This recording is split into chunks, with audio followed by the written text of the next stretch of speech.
श्री रामकृष्ण वचनामृत परिच्छेद 1 प्रथम दर्शन। श्री गंगा जी के पूर्व तट पर कलकत्ते से कोई 6 मील दूर दक्षिणेश्वर में श्री काली जी का मंदिर है। यहीं भगवान श्री रामकृष्ण देव रहते हैं। वसंत ऋतु है। 1882 ईस्वी का फरवरी माह। श्री रामकृष्ण के जन्मोत्सव के बाद कुछ दिन बीत चुके हैं। श्री केशव चंद्र सेन और जोसेफ कुक के साथ 23 फरवरी बृहस्पतिवार के दिन श्री रामकृष्ण जहाज में बैठकर घूमने गए थे। इसके कुछ ही दिन बाद 26 फरवरी की घटना है। संध्या का समय था। मास्टर ने श्री रामकृष्ण के कमरे में प्रवेश किया। इसी समय उन्होंने श्री रामकृष्ण देव के प्रथम बार दर्शन किए। उन्होंने देखा कमरा लोगों से भरा हुआ है। सब लोग चुपचाप बैठे उनके वचनामृत का पान कर रहे हैं। श्री रामकृष्ण तखत पर पूर्व की ओर मुंह किए बैठे हुए प्रसन्न वदन हो ईश्वरीय चर्चा कर रहे हैं। भक्तगण फर्श पर बैठे हुए हैं।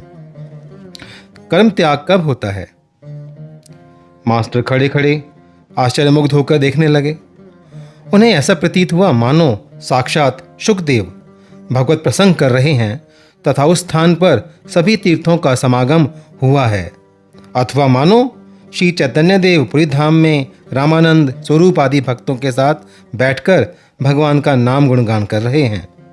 श्री रामकृष्ण कह रहे थे, जब एक बार हरि नाम या राम नाम लेते हो रोमांच होता है, आंसुओं की धारा बहने लगती है। तब निश्चित समझो कि संध्यादि कर्मों की आवश्यकता नहीं रह जाती।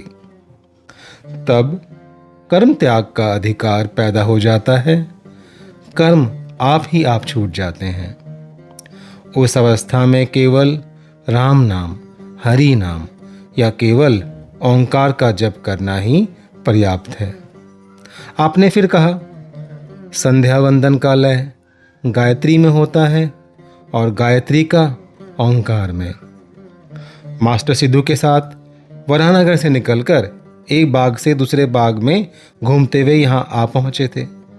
रविवार का दिन था, छुट्टी थी, इसलिए घूमने निकले थे। थोड़ी देर पहले श्री प्रसन्न बनर्जी के बाग में घूम रहे थे। उस समय सिद्धू ने कहा, गंगा जी के किनारे एक सुंदर बगीचा है, देखने चलिएगा? वहाँ एक परमहंस रहा करते हैं। बगीचे के सामने वाले फाटक से प्रवेश कर मास्टर और सिद्धू सीधे श्री रामकृष्ण देव के कमरे में आए। मास्टर विस्मित होकर देखते हुए सोचने लगे, वाह कैसा सुंदर स्थान है, कितने अच्छे महात्मा हैं, कैसी सुंदर वाणी है, यहाँ से हिलने तक की इच्छा नहीं होती। थोड़ी देर बाद उन्होंने मन में विचार किया, एक बार देखा हूँ, कहाँ आया हूँ, फिर यहाँ आकर बैठूंगा। मास्टर सिद्धू के साथ कमरे के बाहर निकले। ठीक उसी समय आरती की मधुर ध्वनि आरंभ हुई। एक साथ घंटे, घड़ियाल, झांझ, मृदंग आदि बज उठे। उद्यान की दक्षिण सीमा से नौबत की मधुर ध्वनि गूंज उठी। वह ध्वनि मानो भागीरथी के वक्ष पर से संचार करती हुई कहीं दूर जाकर विलीन होने लगी। वसंत समीर पुष्पों की सुगंध लिए मंद मंद बह रहा था। चारों ओर ज्योत्सना छा गई। प्रकृति में सर्वत्र मानो देवताओं की आरती का आयोजन हो रहा था। 12 शिव मंदिर, श्री राधाकांत मंदिर और श्री भवतारिणी के मंदिर में आरती देखकर मास्टर को अत्यंत प्रसन्नता हुई। सिद्धू ने बताया, यह रासमणि का देवस्थान है। यहाँ देवताओं की नित्य सेवा पूजा होती है। रोज कई लोग आते हैं। कई साधु संत, ब्राह्मण, भिखारी यहाँ प्रसाद पाते हैं। भवतारिणी के मंदिर से निकलकर दोनों बातचीत करते करते पक्के विस्तीर्ण आंगन पर से चलते हुए पुनः रामकृष्ण के कमरे के सामने आ पहुंचे। उन्होंने देखा कमरे का दरवाजा अब बढ़ा लिया गया है। कमरे के भीतर अभी धूप दिखाया गया है। मास्टर अंग्रेजी पढ़े लिखे आदमी हैं, सहसा घर में घुस न सकते थे। द्वार पर विंदा कहारिन खड़ी थी। मास्टर ने पूछा, साधु महाराज क्या इस समय कमरे के भीतर हैं? उसने कहा, हाँ वे भीतर हैं। मास्टर, ये यहाँ कब से हैं? वृंदा, ये बहुत दिनों से हैं। मास्टर, अच्छा, तो पुस्तकें खूब पढ़ते होंगे। वृंदा, पुस्तकें? उनके मुंह में सब कुछ है। मास्टर हाल ही में पढ़ाई लिखाई पूरी कर आए थे। श्री रामकृष्ण पुस्तकें नहीं पढ़ते, यह सुनकर उन्हें और भी आश्चर्य हुआ। मास्टर, अब तो ये शायद संध्या करेंगे, क्या हम भीतर जा सकते हैं? एक बार खबर दे दो ना। वृंदा, तुम लोग जाते क्यों नहीं? जाओ, भीतर बैठो। तब दोनों ने कमरे में प्रवेश किया। देखा, कमरे में और कोई नहीं है। श्री रामकृष्ण अकेले तखत पर बैठे हैं। कमरे में धूप की सुगंध भरी है। सभी दरवाजे बंद हैं। मास्टर ने अंदर आते ही हाथ जोड़कर प्रणाम किया। श्री रामकृष्ण द्वारा बैठने की आज्ञा पाकर वे और सिद्धू फर्श पर बैठ गए। श्री रामकृष्ण ने पूछा, कहाँ रहते हो, क्या करते हो, वराहनगर क्यों आए, इत्यादि। मास्टर ने कुल परिचय दिया।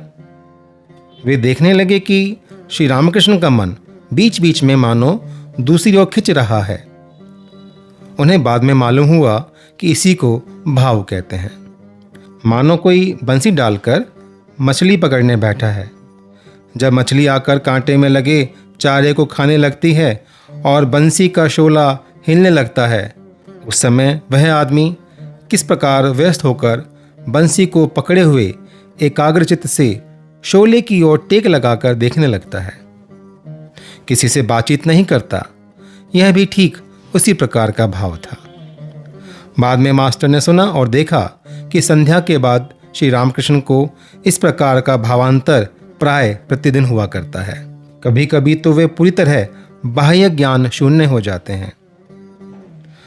मास्टर, आप तो अब संध्या करेंगे, हम अब चलें?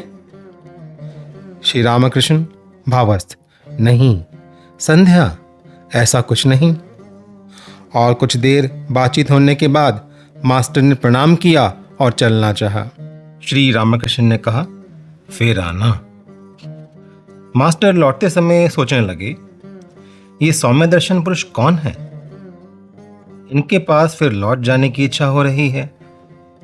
क्या बिना पुस्तकों के पढ़े भी मनुष्य महान बन सकता है? कितना आश्चर्य है। मुझे यहां फिर आने की इच्छा हो रही है। इन्होंने भी कहा, फिर आना, कल या परसों सवेरे फिर आऊंगा।